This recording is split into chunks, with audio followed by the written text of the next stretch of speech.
सबसे पहला सवाल है कि कल आपने एक बड़ी घोषणा किया है दलित छात्रों को लेकर के कि जिनको 50% मार्क्स आएगा मैट्रिक में 2000 उनको महीने का स्कॉलरशिप मिलेगा। मैं हमेशा कहता हूं कि जो ये जातीय जनगणना हुआ है,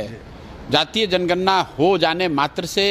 कुछ सुधार नहीं होगा। जनगणना में जो फाइंडिंग्स आए उस पर सरकार को कुछ एक्ट करना होगा। और एक महत्वपूर्ण आंकड़ा जो आया है कि बिहार में जो 12वीं पास करने वाले बच्चों की संख्या है वो करीब करीब 15% है। 15% लोग ही बिहार में आज भी आज़ादी के 78 वर्ष के बाद भी सिर्फ 15% छात्र ही 12वीं क्लास पास कर रहे हैं। लेकिन उसमें अगर दलितों की संख्या देखिएगा तो सिर्फ 3% दलित समाज के लोग 12वीं पास कर रहे हैं। इसलिए हम लोगों ने एक अभियान शुरू किया है, करने जा रहे हैं, जिसमें दलित समाज के लोगों तक पहुंचकर शिक्षा के प्रति उनको जागरूक करना,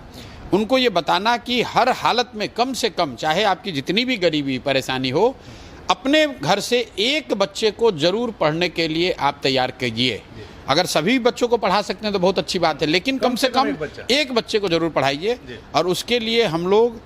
500 टीम बनाकर जो एससी समाज के लीडर्स हैं उनको जनसुराज ये व्यवस्था दे रही है कि आप जाइए और दलित टोलों में, दलित गाँव में जाकर उन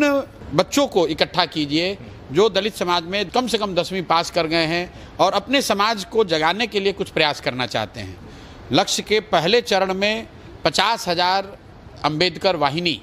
ऐसे बच्चे जो 10वीं पास हैं, अनुसूचित जाति समाज के हैं, 10वीं पास हैं और 20 साल से 35-40 साल की उम्र के बीच के हैं, ऐसे युवा साथियों को इकट्ठा करना, उनको प्रशिक्षित करना, ताकि वो घर घर जाकर जून से पहले ये लोगों को प्रेरित करें कि आप अपने बच्चों को पढ़ाइए। लेकिन जब जनसुराज की व्यवस्था बनेगी